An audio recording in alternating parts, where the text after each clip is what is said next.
Okay. Hi, everybody. Thank you so much for being here with me tonight. My name is Professor Kelsey Kohs, and this is the Divination Academy. And tonight we are going to be doing a full moon class/ritual. Both will be happening for the full moon in Cancer. I'm also going to pull and harness on the Vesta asteroid as well. That is part of this energy. We also have Charon that went direct on the 25th. So that is a ton of energy coming your way as well. So yeah, I'm really excited about tonight, and I'm so happy you're here with me. If you are watching the replay, please check out some links about us. It will be in the chat for you if you can see that, because I'm going to plop those in here quick. Otherwise, you can just check out our Facebook to ask to enroll in our academy. So Divination on Facebook, Divination Academy on Facebook. You can see all of our classes on our YouTube page, and you can check out our website for all of our study guides and all of our resources for all of our classes, like the study guide that I created for today. Before we get going, does anybody need that study guide?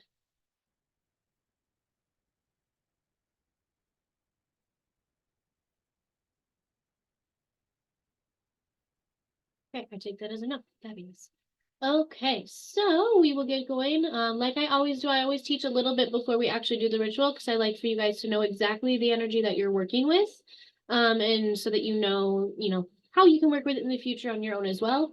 Because again, you have 3 days to work with the moon every time it's in a phase. So I know that yesterday, that's when most people aren't in it because that's when it peaked. I'm doing it today for one to show you that that energy can still be harnessed on a different day besides that first day. Also, Alex had a class scheduled last night, and I wanted to make sure she was able to teach that. I didn't want to take that from her. So that is also why we're doing it tonight. So let's jump into the study guide on the teaching portion tonight. I've taught full moon now, I think 3 or 4 times, so I'm not going to go over the basics for a full moon. If you'd like to get really detailed on that, I do have a whole entire full moon section and the basics of what the full moon is in the first part of the study guide for you to go over. It's also in every single study guide for full moons on the website. And then if you can check out our YouTube for my first full moon that I did, which I believe was in Aries. And I went really in depth on that one. So I'm not, like I said, I'm not going to go super in detail on the full moon because we should know the basics at this point. And again, check out the study guide as well. So the full moon in Cancer and all the energies that are affecting the full moon right now. And full moon, again, it's releasing. That's really the energy that you're focusing on with the full moon. It's really releasing. Whereas a new moon is about setting intentions. And that's about manifestation and bringing things in. And the full moon is really about releasing. It's about finishing that cycle, and it's about letting go. That's a huge part of what the full moon is about. When it comes to Cancer, this Cancer full moon it's incredibly emotional. For one, Cancer is a very emotional sign in and of itself. Cancer's also represented by the moon. So it gets intensified as well with it being a full moon because Cancer sits in, it's ruled by the planet of the moon, which makes it even more emotional on top of that. And then full moons are just usually emotional in and of itself because it is that release, it's that letting go, it's that really deep shadow work time to heal and go through a transformation period. So that's again why it's super emotional. We also have Charon, which is affecting this right now. The asteroid, and Charon is he is the wounded healer. I'm going to talk about that a little bit more detail in a little bit, so you can, if you haven't really heard much about that energy, you can get a little bit more about that. So that's also making this moon very emotional as well. Sirius went direct. We went direct into Sirius when this moon changed, the star Sirius, and that's an incredibly intense energy portal. That also will magnify that. Jupiter is also sextile with this moon, which puts another very intense vibe with this. It makes it very direct energy. It makes it energy that's it's just it's a lot. So again, with this moon being with Cancer being ruled by the moon, we end up getting really intense and really in tune with our feelings. We still have Mercury retrograde going on as well, which is still going to kind of affect the emotional needs and also your communication. That's really going to affect your communication. When it comes to Cancer and a full moon in Cancer, Cancer also focuses a lot on your home and your your home, your hearth, your support system, your family. It's very much about that. It's very much about that energy. It's about being nurturing. It's about being compassionate. It's about being, loving. It's about being supportive. It's about your family union. It's about your home. Um, Cancer is very much a sign of the nurturer. It's very much a sign of that. So that energy is going to be really, really encompassed in this, which is also going to make it very emotional as well, because of all those signs that are coming in, because you're going to really want to focus on your family unit. You're going to really want to focus on your super, super, super intimate personal relationships, your support system, and who your support system actually is. And so that's going to come up a lot, and you're going to want to question that a lot. To be perfectly honest, I almost canceled tonight's moon ceremony because this moon is hitting me really, really hard in that aspect alone when it comes to like the concept of family and who my family is and how I'm going to define that going forward.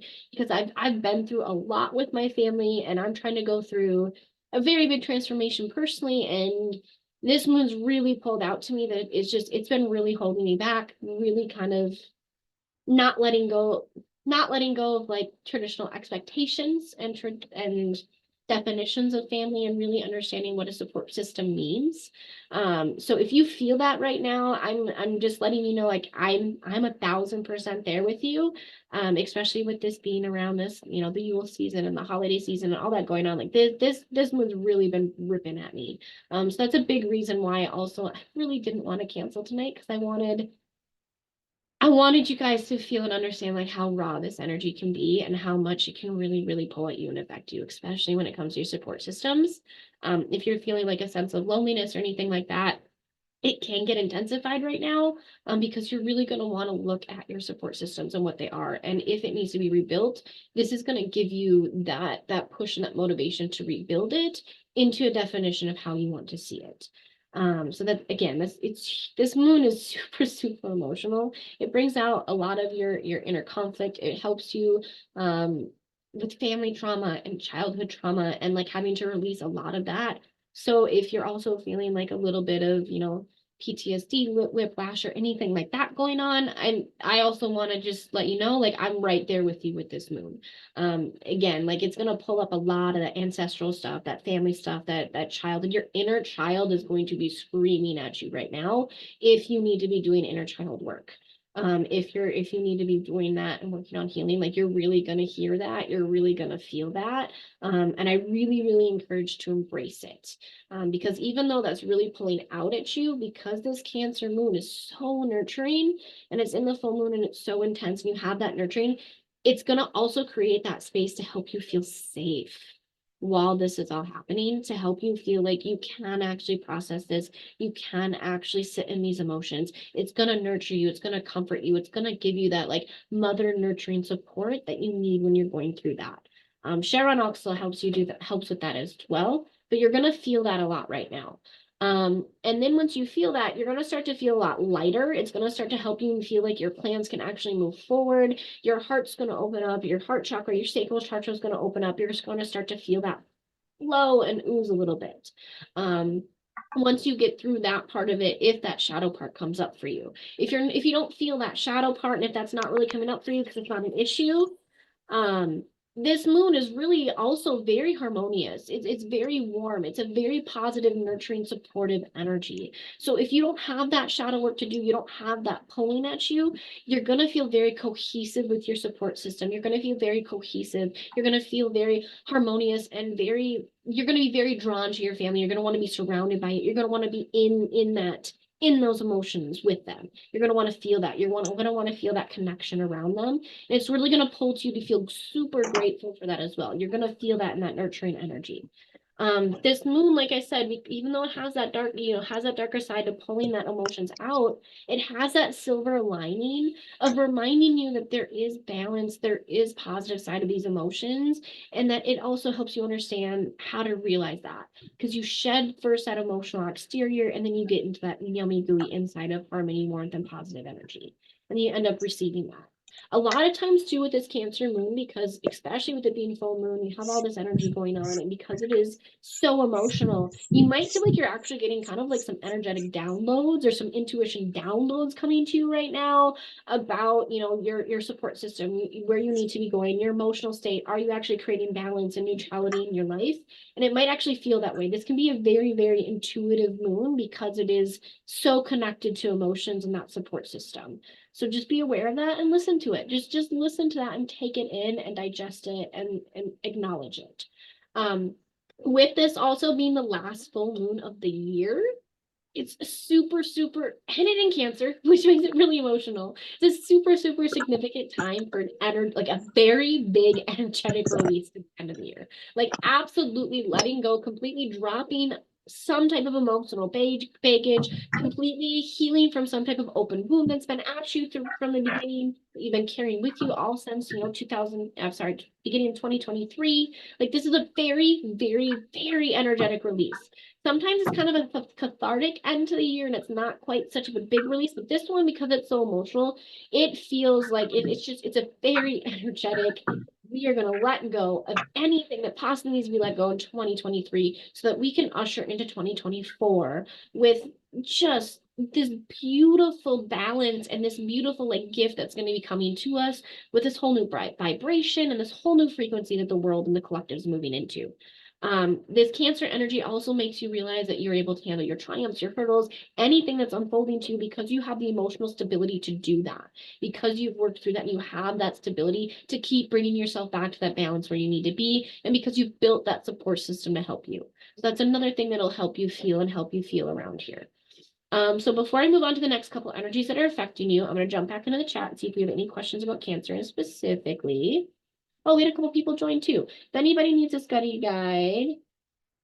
Okay, I do see that. Somebody said they need a study guide. I will grab that in just 1 minute. Okay.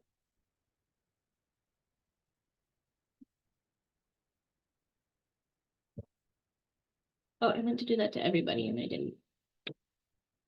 There we go.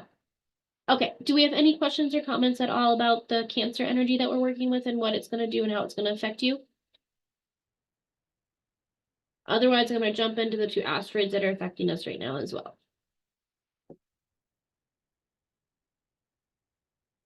Okay, I don't see anything, so we'll jump in. So we also have the Vesta, which is one of the goddess asteroids.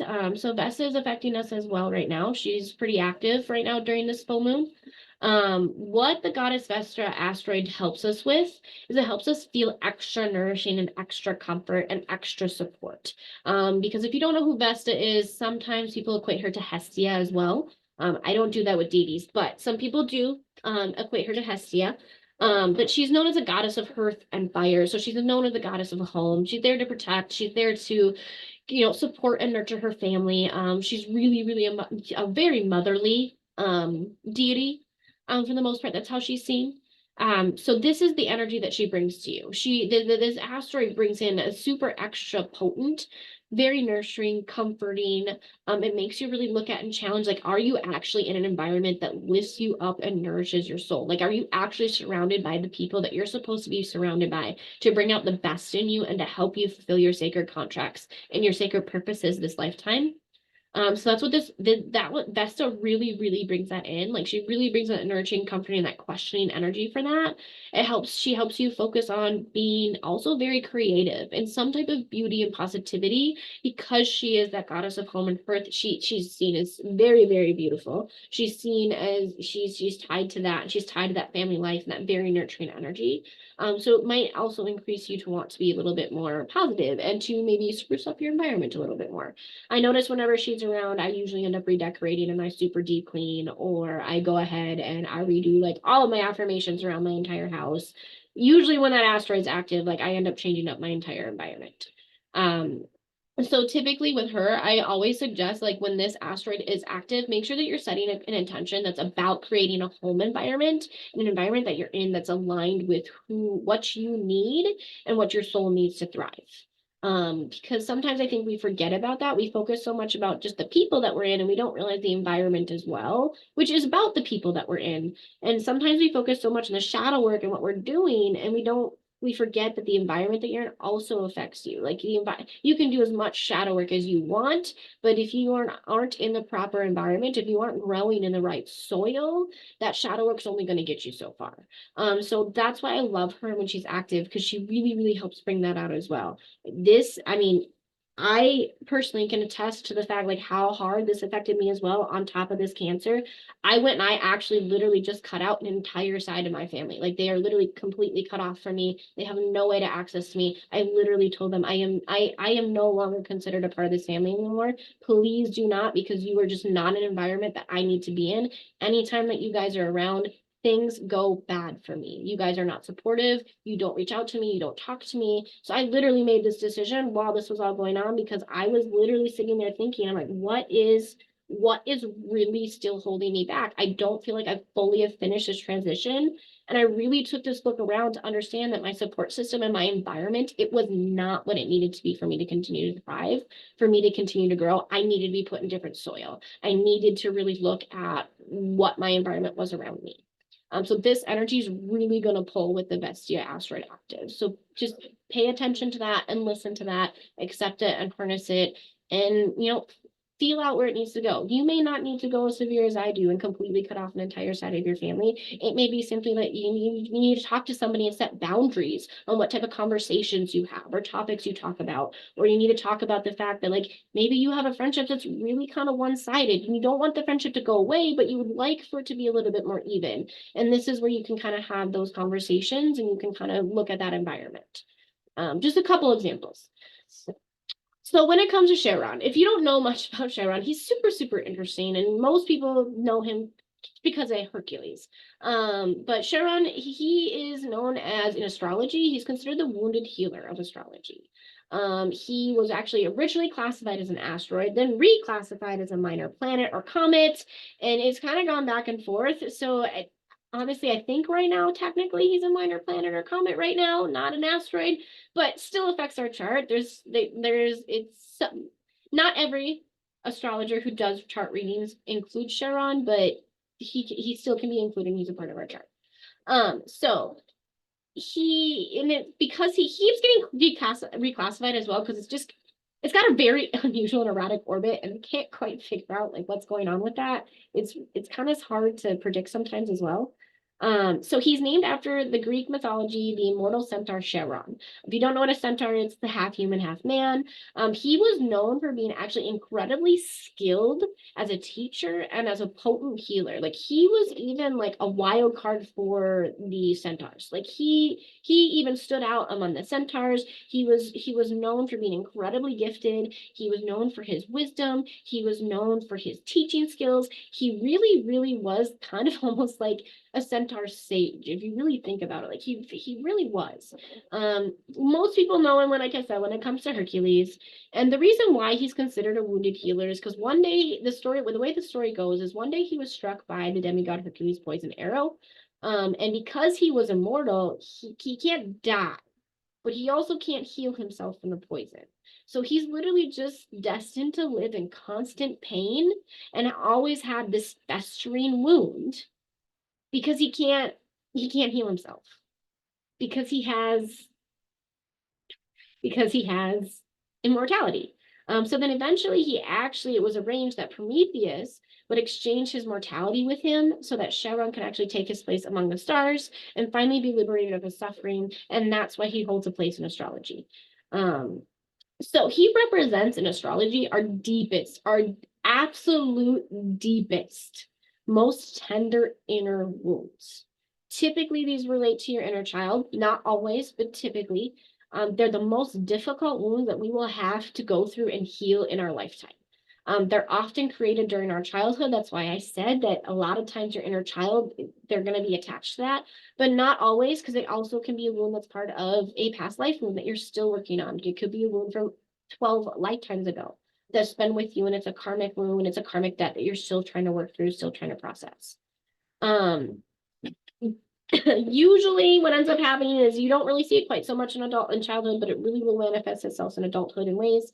But if this is the deepest wound that you're going to have to heal through, this is the deepest wound you're going to have to do shadow work through in your life. This is the one that, like, your soul contract, your sacred contract, it's pivotal for you to go through that, to go through any type of like awakening process, any of that.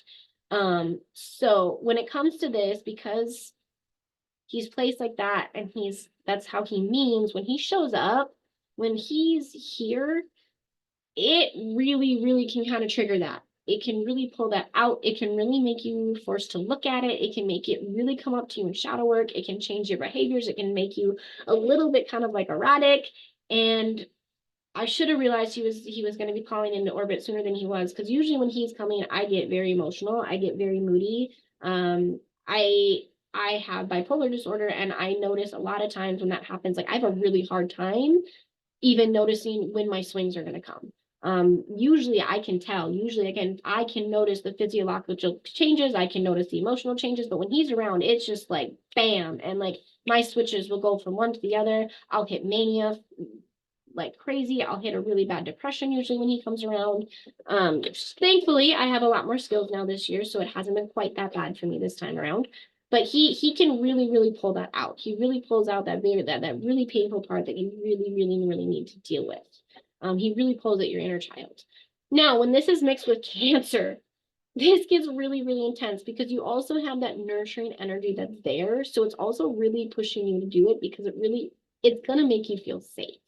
That super, super tender wound is going to be coming out with that Chiron energy, but then Cancer is going to hold you in. It's going to make sure that you actually find your solace and your peace.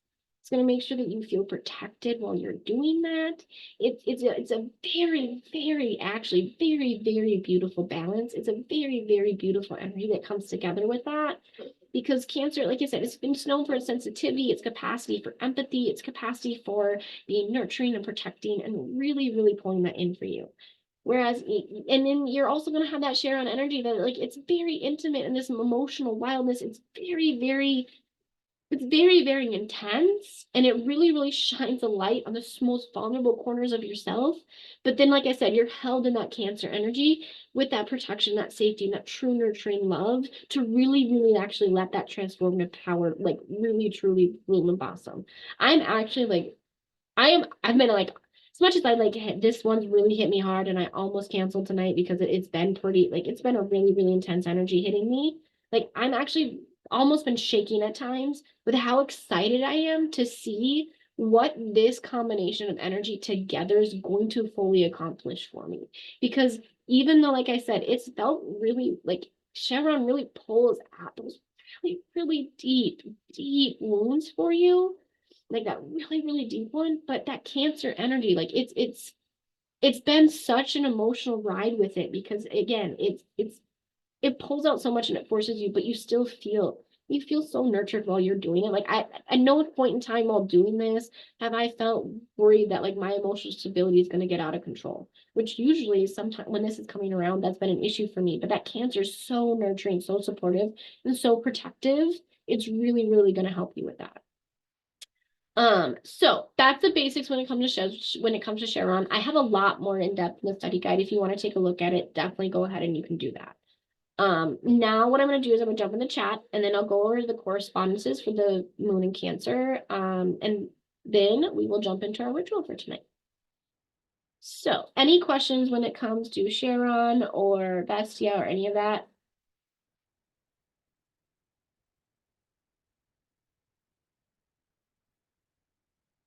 So, Jenny, I am going to ditto what Melissa said.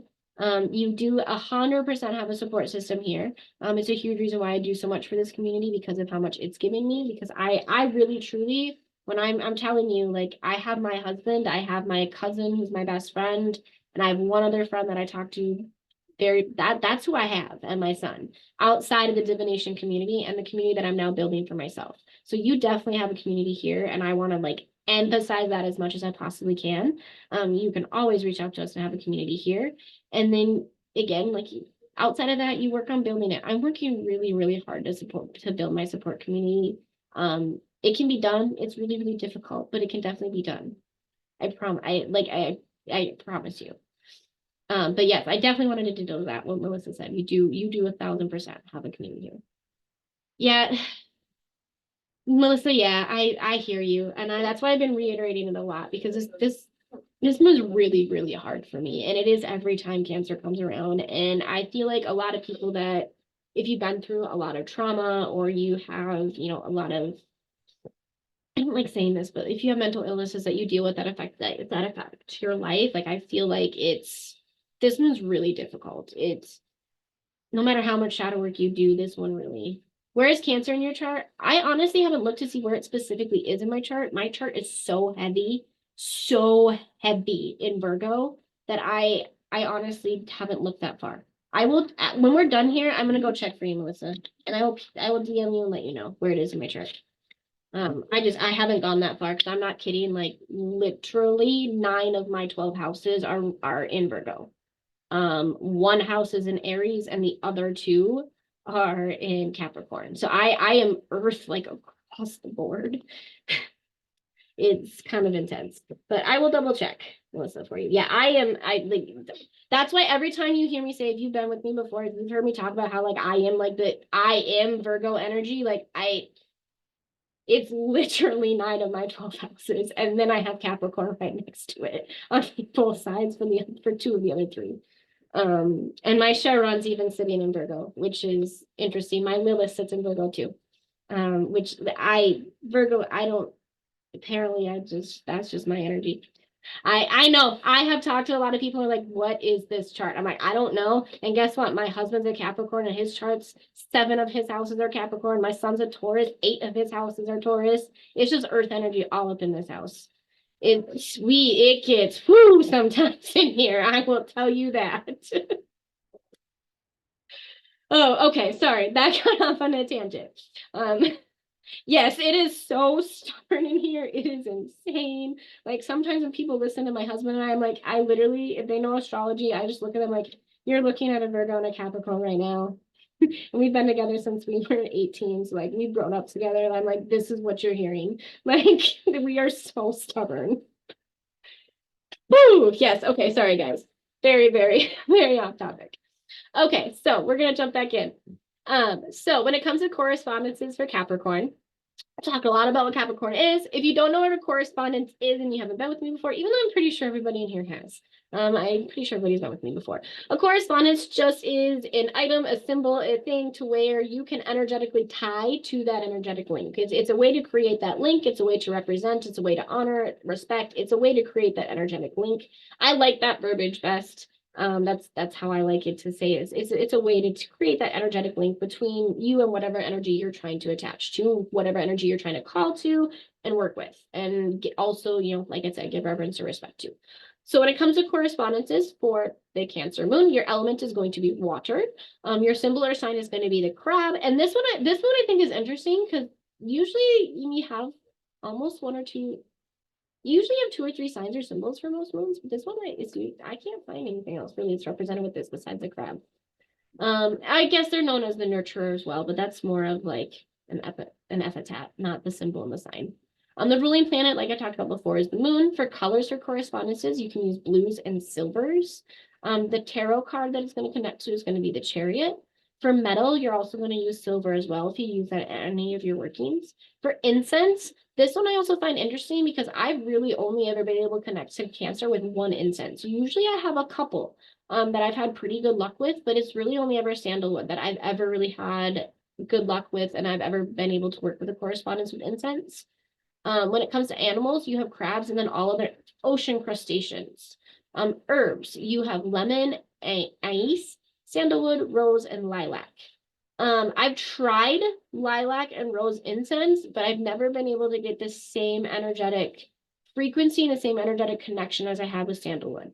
Just as an FYI, because I know a lot of times herbs and incense cross over, but personally, that's been my experience, but everybody has their own practice. The energy type that it's going to attach to is going to be feminine energy.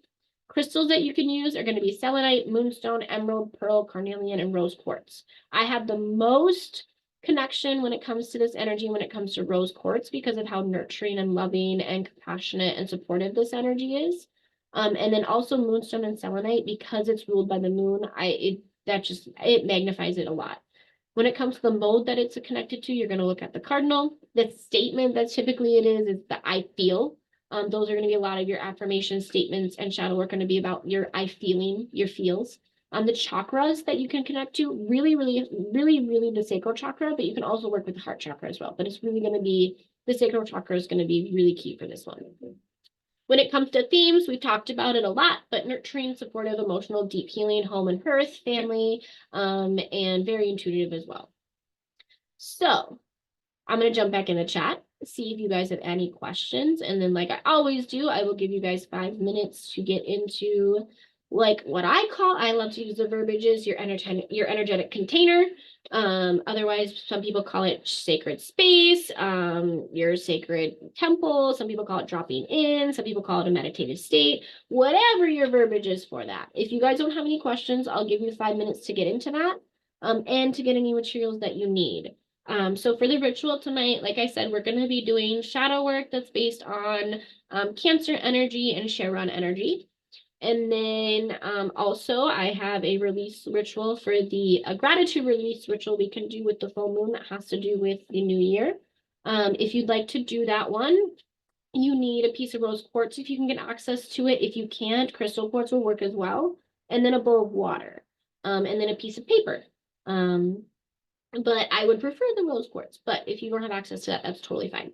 And then, yeah, that's what you'll need for ritual tonight. And then, so yeah, no questions. I will give you guys 5 minutes.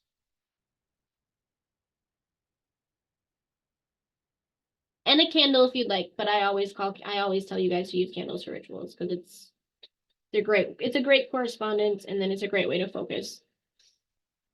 Okay, I will give you 5 minutes. My camera's gonna go off, and I'm gonna mute myself. I'm gonna get, oh, I apologize. I'm gonna get the altar, make sure it's still set, which it looks like it is.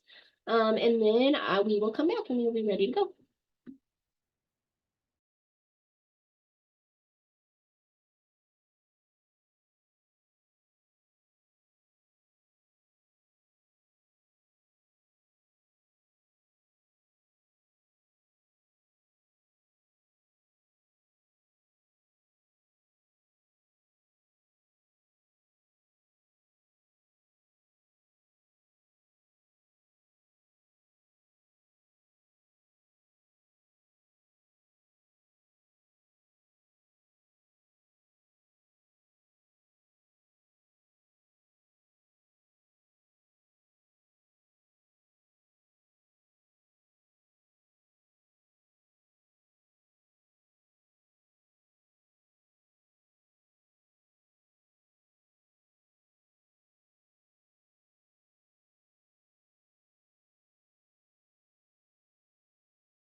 Okay, I would like everybody to take a few breaths in,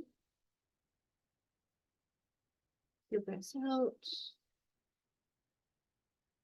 Make sure you feel grounded and centered. Make sure you feel open and ready to receive all the energy that's going to be called in for you.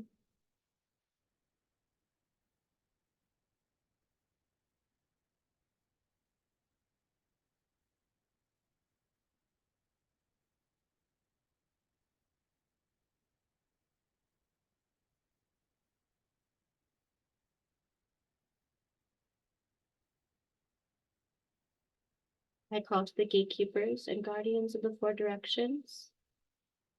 I call to the wisdom of the elders, the ancients. I call to our ancestors, all ascended masters, interdimensional beings, spirit guides, familiars, and any other energy. I call forth here in protection, wisdom, growth, and understanding. I call to the guardians and gatekeepers of the four directions, and I thank you so very much for turning your gates towards us this evening. We honor your sacred presence, and I thank you for your blessings, and I welcome you here with open arms.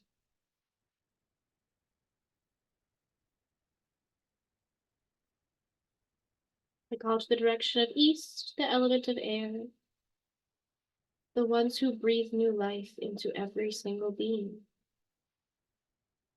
I call to you, element of air, as you lift us beyond our fear to a place of grounded understanding, to a place where we can meet each other where we are and love each other without hesitation. Help us breathe deeply, and on the exhale, we release any resistance we have to this moment. We are here, you are here, and together we create a brand new beginning as we release tonight on the full moon. We prepare ourselves for this deep transformation we're going to be going through at the end of this year. As we end this year and we move into the next one, I call to the direction of east and the element of air. And I thank you so very much for holding the Eastern Gateway for us this evening.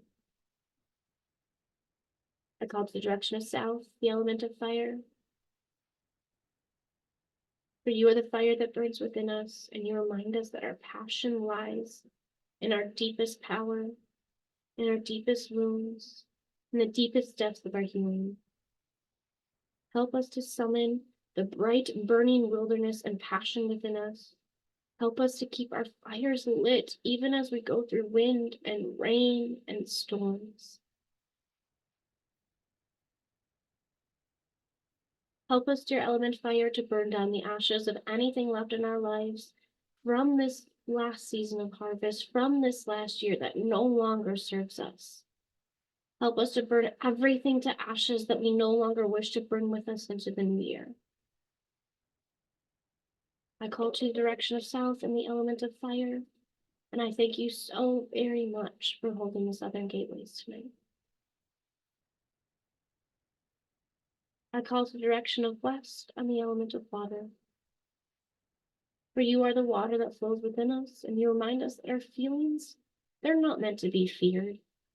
Even our craziest, our darkest, our deepest, our saddest, our scariest, the ones that we don't even want to name, the ones that we want to run and hide from, we're not meant to hide from them.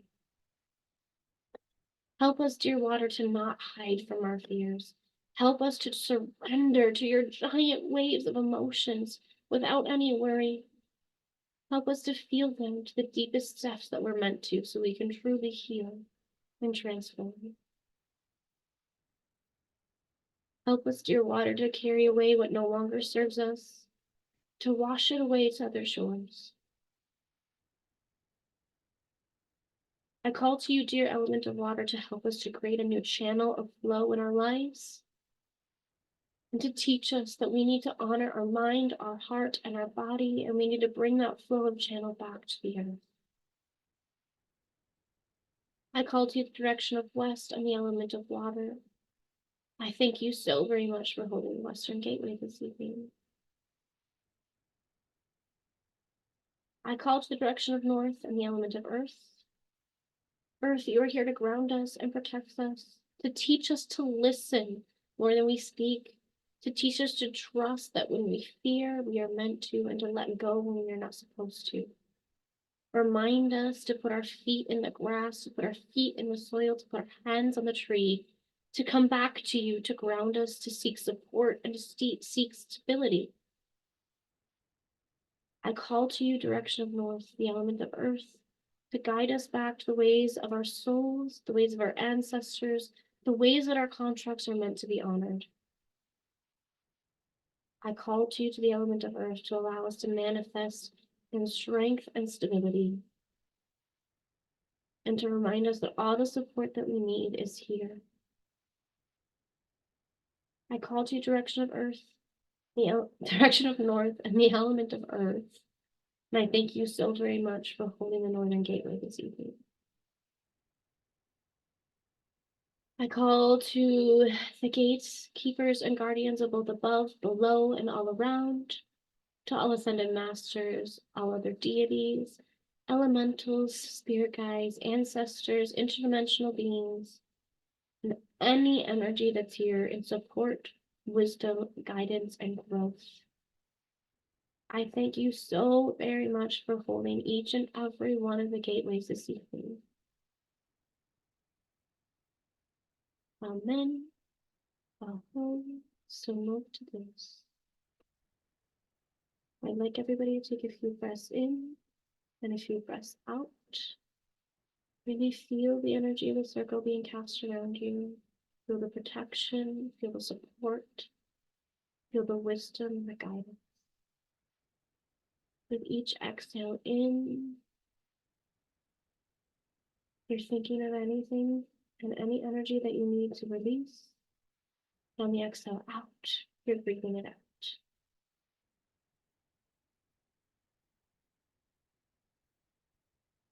And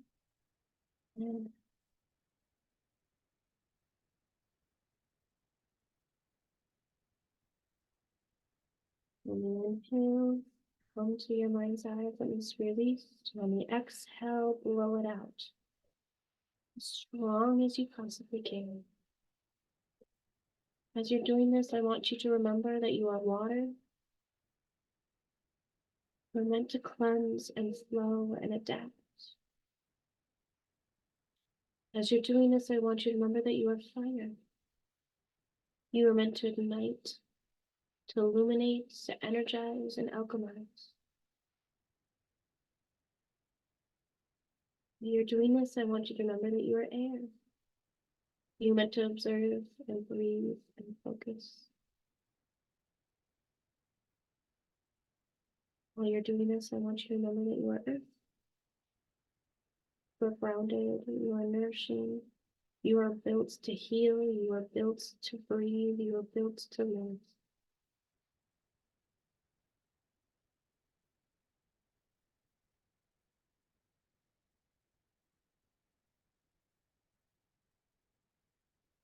Inhale what needs to be released, and exhale, let it go.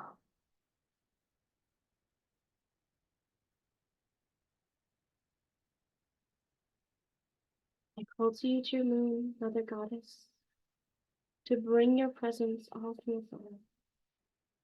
I ask you to manifest here this night for us, to bless this circle, to bless each and every soul within it, to grant them with knowledge and clarity, to be able to understand the words that you are sending to them and the messages you are sending to them, the energy you are sending to them. Lend them your power, lend them your light, lend them your manifestation, lend them your guidance. Please embrace them with your love and your wisdom, and bring your message to them as clearly as you can. Especially while you're in the full moon Cancer, I call to you, dear Mother Moon, and I invoke the spirit within you and within me, within the energy of Cancer, within the energy of each and every soul within the circle. I call to you, dear Cancer energy, to invoke that nurturing spirit that's so deeply rooted in our emotions. The emotions that we lay to you this evening, the emotions that we give to you. We call to you, dear Cancer and the Mother Moon, to remind you and to let you know that we are ready to break through all of the remaining barriers that we have, to break through all of the emotions that we have, to make room for every single new blessing that's pouring into this new life and this new year. And when we know and we understand the feelings that we are deserving of them, And they're meant to be here for us.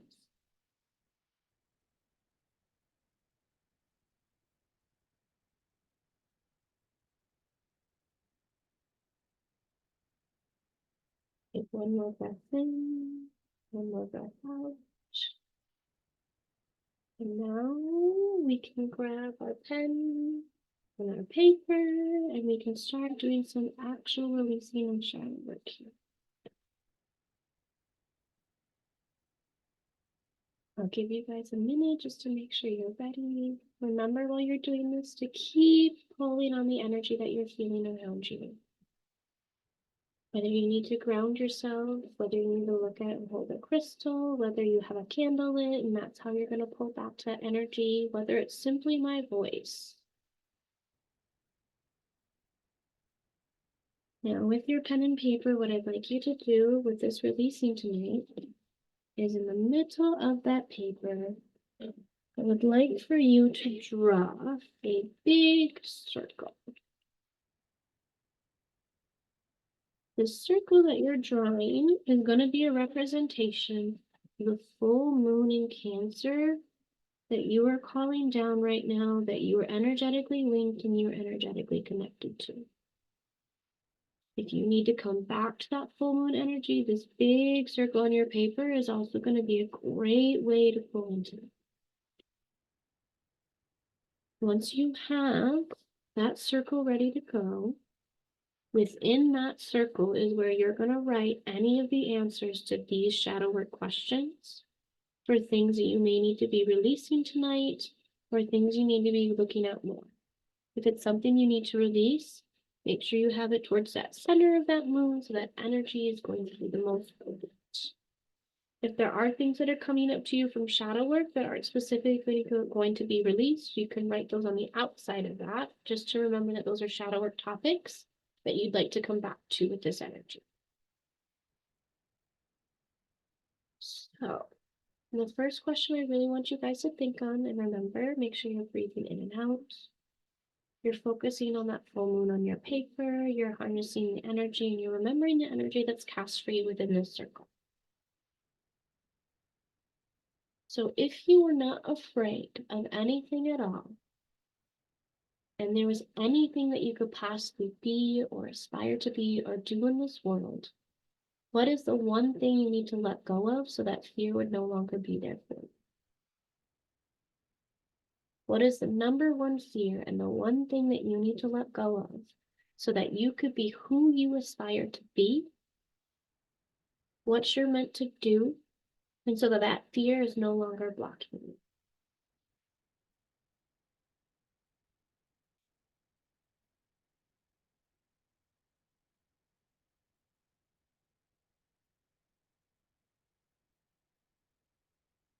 And don't forget to breathe in and out while you're contemplating this answer.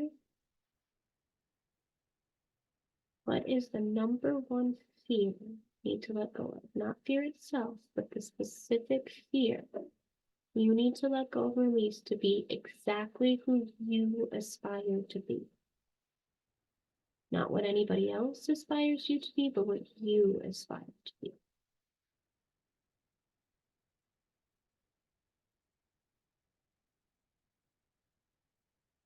The next question and topic I want you to focus on: what does your support team currently look like right now? Who is on that support team? Who and what do you need to let go from that support team or that environment? If it's conductive for you and your support team and your environment is exactly what it should be, is there anything you need to let go to help make that support team and that environment more cohesive, more harmonious? Is there anything you need to release? Again, if it's not supportive, if it's not harmonious, if it's not conductive to who you aspire to be, what, who, or what habits or about that environment needs to be let go?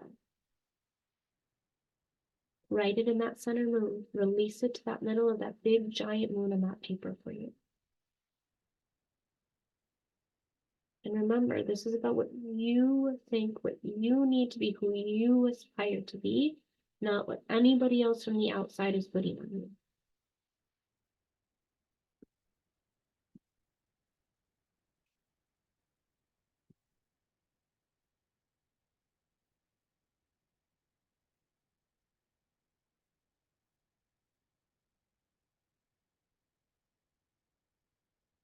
Next topic I'd like you to, the next questions I'd like you to think about, the next topic I'd like you to focus on is what is blocking you that needs to be released in order for you to receive full clarity. What habits, what person, what environment, what is blocking you from being able to receive full clarity Or is it something else? on who you aspire to be, what your environment needs to be, what is blocking you and what needs to be removed.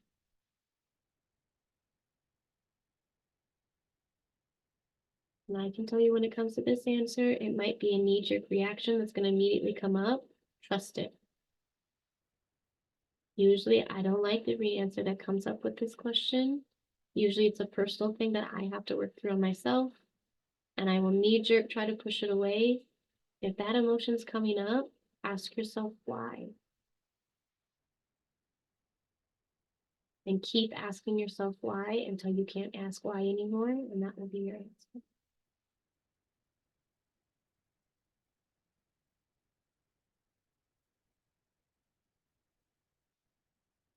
The next question I'd like you to focus on, the topic I'd like you to focus on, has to do with your attachments and your attachment styles. Do you know what your attachment style is? And if you do, and if you don't, this is going to be a great way to help you look at that. What is something about how you attach to the people in your life, what you expect from the people in your life, that you do that may cause your environment to not be as exactly what you want it to be? What do you do with because of your attachment style that you need to let go of?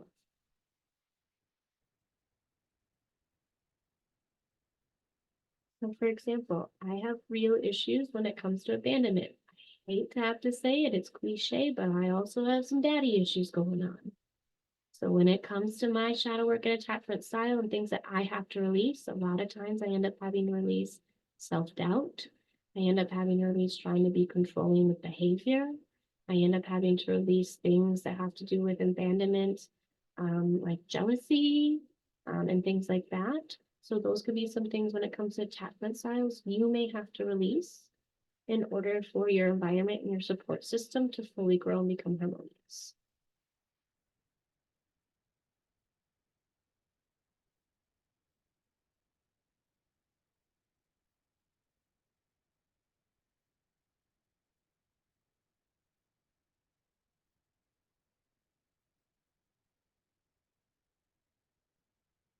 Next question thing I'd like you to focus on when it comes to releasing, when it comes to the topic, which of your emotions have you been feeling a lot lately, have been a reoccurring emotion? Which emotion is no longer serving your highest good? Do you need to release and work through? What do you need to release, and what emotion do you need to release in order to fully work through everything that you need to work through?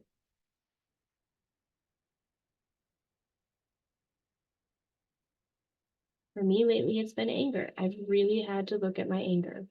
I've really had to fully release and let my anger go to the deities, to the energies, to the earth, and to the moon, so that I could understand exactly why that emotion was coming up so much for me, so I could work through it and it was no longer affecting my life the way that it had. Releasing an emotion doesn't mean you no longer feel it. It means you're releasing it to an energy to help you understand and work through it.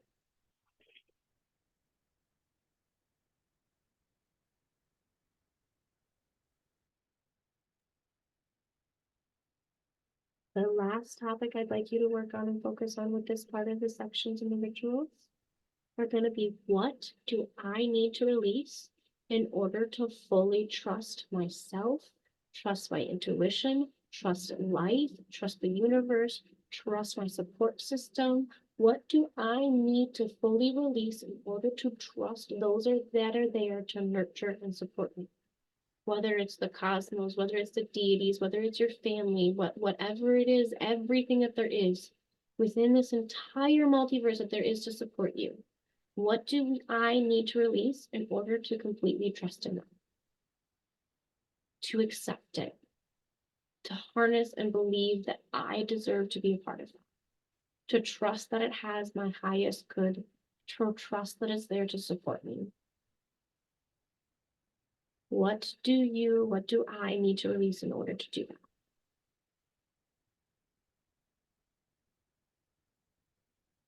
For me with this moon, like I've talked about, my expectation of family has been a really big thing I've had to let go of so that I can trust and understand that those that are actually truly there for me really are. And to stop second guessing and to stop asking for more validation and to stop doing that, which may ultimately make my support system disappear. If your support system doesn't feel like you trust them, eventually they're no longer going to be there to support you. So what do you need to release in order to continue to build that trust in your life and your support system?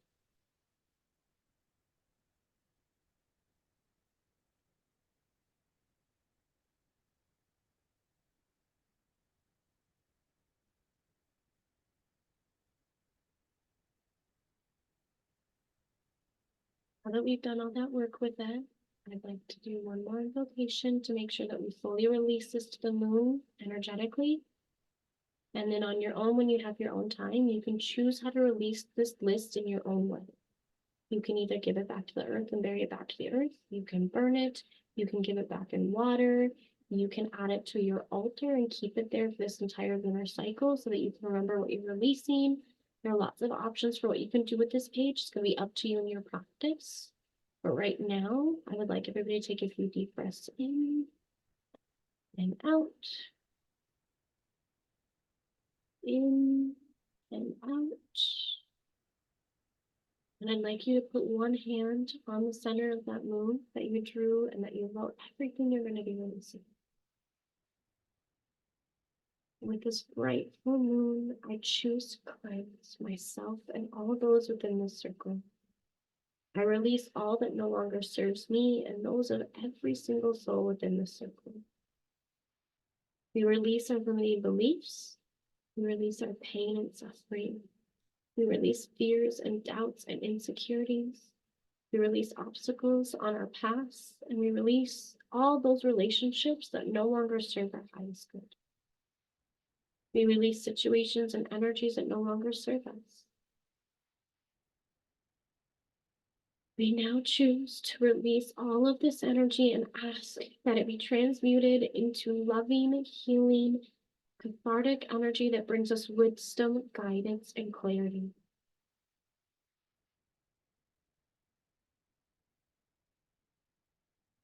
Amen. So much for this.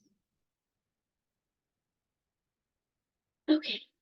Now, if you want to participate in the gratitude release ritual as well, we'll do that here next. It doesn't take long as well at all. I do this ritual almost every single full moon in some way, shape, or form. I always do it when it comes to like the calendar year and also the magical new year as well. Just because I like to make sure that my gratitude's be happening as well, not just my releasing. So what you're gonna do for this one is, as you can see here, I have a bowl of water. I did charge and cleanse this bowl itself. And then I also have a piece of rose quartz in it. Rose quartz is safe to be in water, by the way. It's not going to destroy it or wreck it. Before anybody asks that, rose quartz is one of the few that like water's not going to do anything to it. It's totally fine. So what I do with this ritual, I've been doing this for 7 years, I think, every full moon. Again, I really want to do this Cancer because Cancer is an element of water. What I do is I make sure that obviously, you know, the water's in there. It's going to go underneath the full moon when we're done here. But I had the rose quartz added because it amplifies the gratitude, it amplifies the love, it amplifies that very supportive, energetic nature of gratitude. And so what I do is, especially the full moon, because I like to release the idea of gratitude, because releasing isn't just negative, and I hate that word, but negative emotions or, you know, unwanted. That's the word I want to use, unwanted emotions, or, you know, emotions that you have to go, because every emotion serves a purpose and a function. There's no such thing as a bad emotion. If you've heard me say that a million times.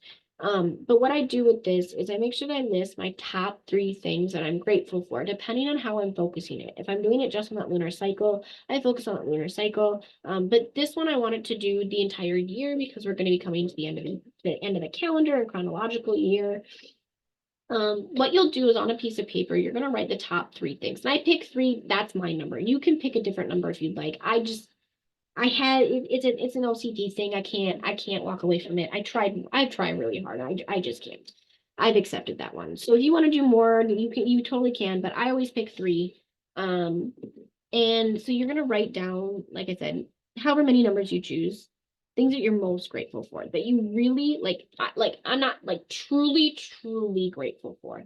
That like if these things weren't a part of your life, if they weren't a part of this lunar cycle, if they weren't a part of this year, your year would not have gone the way that it did. And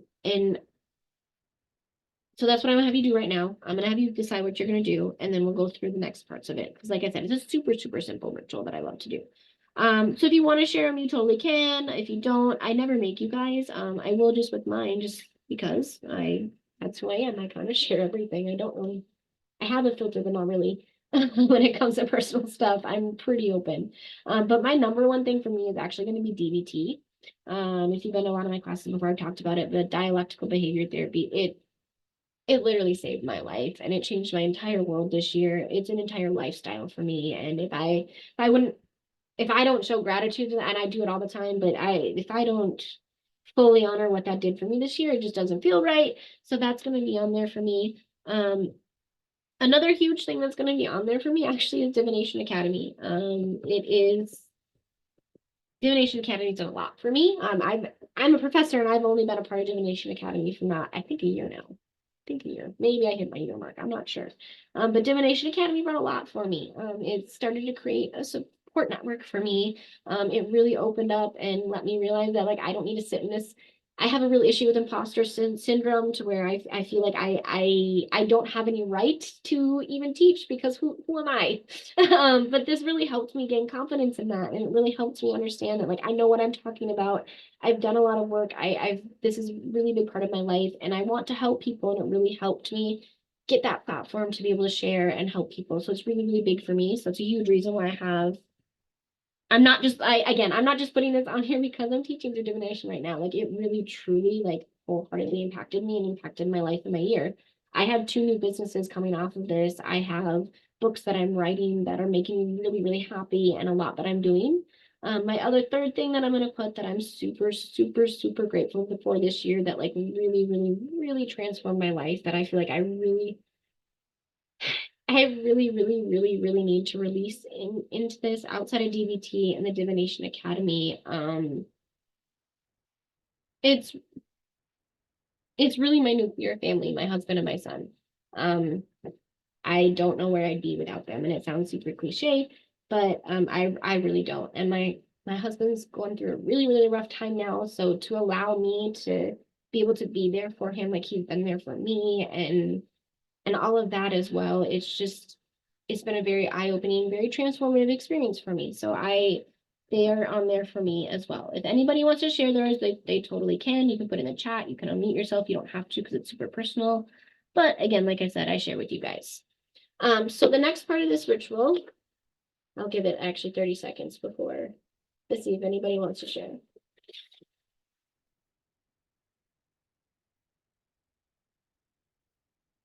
So the next part of this ritual, you can rip up your paper, you can fold it, you can do whatever you want. I usually rip it up and then fold it as well.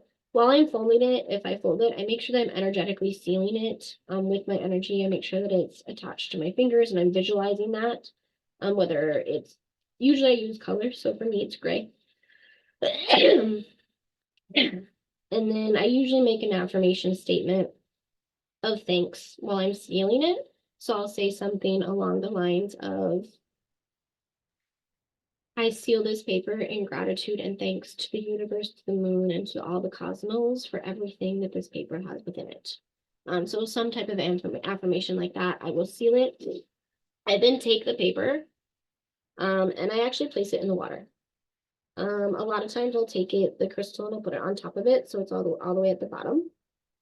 And then what you'll do is I take this, and this sits outside underneath the full moon.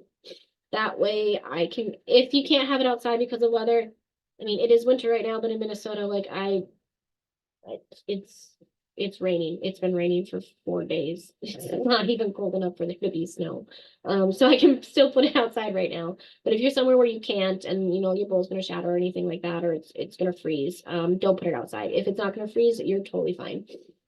But you put it outside underneath the moon, it's gonna harvest that energy, it's gonna connect to that energy. And then in the morning, what you'll do is you'll give thanks to it again.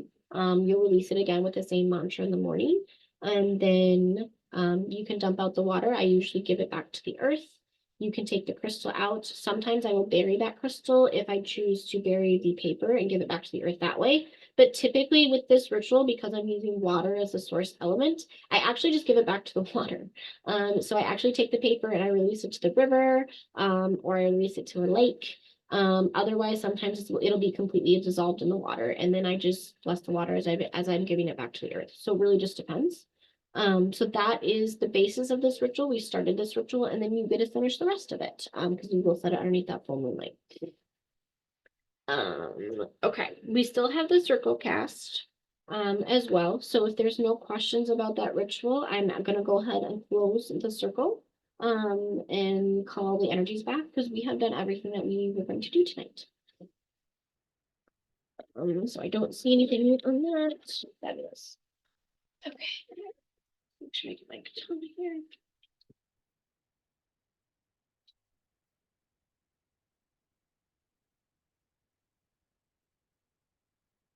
As I begin to close the circle, I ask that you guys take a few breaths in and a few breaths out. Give gratitude and thanks and feel the last bit of this energy that you feel fully called in for you from the circle. With every ancestor, interdimensional being, spirit guide, all the guardians and gatekeepers here. You have the Cancer full moon fully invoked for you. Feel that energy, feel the vibrations, see the colors, hear any messages and last minute guidance it has to bring to you. In these last final inhales and exhales.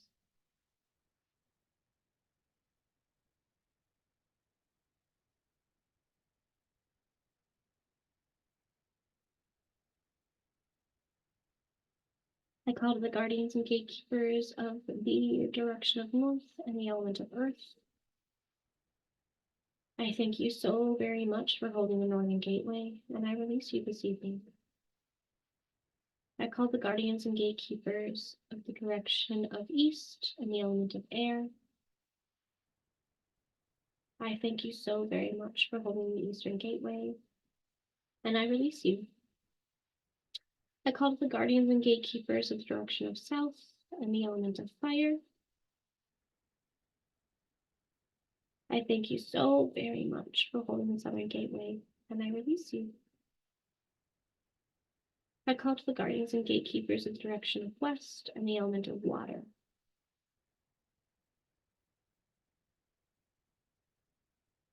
I thank you so very much for holding the western gateway this evening, and I release you. I call to the guardians and gatekeepers, ascended masters, interdimensional beings, spirit guides, familiars, and all other deities, any other entity, elemental, that was here this evening in guidance, wisdom, protection, and clarity. I thank you for holding the gateways both above, below, and all around. And I thank you so, so, so very much for holding them. And I release you. I release you, dear Mother Moon. I release you, dear Cancer energy. I release you, Sharon.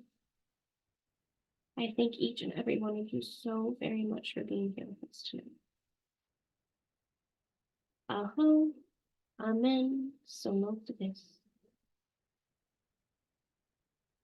All right, guys, my katana actually went into my hand a little bit. I actually cut myself a little bit. Okay, so that is the circle closed tonight. That is everything that we are going to do tonight. I hope that I was able to give you a safe space. I hope I was able to give you a nurturing space. I hope that you guys got what you needed. If there's anything that you want to say, go for it. Otherwise, again, I don't ever expect it. Moon ceremonies are pretty personal. So that's all your own work that you do not have to share anything. But if anybody has any comments, any questions, anything at all, anything that I can go over for you again, feel free. I really nicked myself this time with my katana. Yeah, in case you don't know, I use a katana instead of a wand. If you haven't been in any of my ceremonies before, I do not use a wand to center my power. It's actually katana. And I just sharpened mine and I kind of forgot about it. So any questions, any comments at all, guys? Otherwise, thank you so much for being here with me tonight. Thanks for being so vulnerable with us, Kelsey. Appreciate all the information. Why can't I not hear you? Hold on. I can't hear you for some reason. Uh-oh. I don't know why. Hold on.